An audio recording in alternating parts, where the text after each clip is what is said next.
মহারাজ এক বোতল মদ খেয়ে ঘুমিয়ে পড়েছে। পূজারিনী কাঁদতে কাঁদতে নিচে নামতে থাকে আর মনে মনে ভাবতে থাকে, থাকবো না আমি এখানে থাকবো না। গুন্ডাটা ঠিকই বলেছিল, এটা আমার অস্থায়ী আস্তানা। শুধু শুধু কেন মাটি কামড়ে এখানে পড়ে থাকবো না, আমি কিছুতেই থাকবো না। এই বলে পূজা নিচে নেমে আসে আর মহারাজের মদ খাওয়ার দৃশ্য মনে পড়তেই পূজা মনে মনে ভাবতে থাকে, কি করে মদ খেলো অসভ্য জানোয়ার একটা। তখনই শিবের কথা পূজার মনে পড়ে যায়। পূজা মনে মনে ভাবতে থাকে, অত মেধাবী একটা ছাত্র কি করে এমন হয়ে গেল।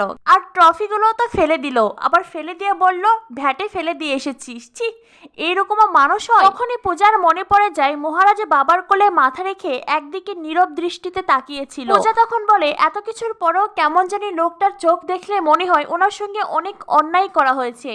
তখনই পূর্ণিমার কথা পূজার মনে পড়ে যায়। বলেছিল ওই ট্রফিগুলো ঘর সাজানো ছাড়া আর কি বা কাজে লাগতে পারে, ওগুলো রাখা মানে শুধু শুধু জায়গা নষ্ট।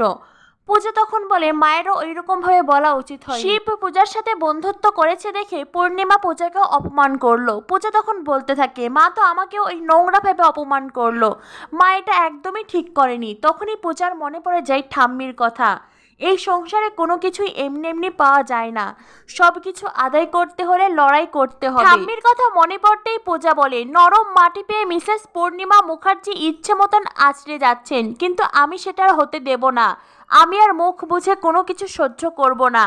আগামী এপিসোডে দেখানো হবে পূজা মহারাজের সমস্ত মদের বোতল লুকিয়ে রেখেছে। পূজা বলে, আমার প্রাণ থাকতে আমি আপনাকে আর কখনো মদ গিলতে দেব না।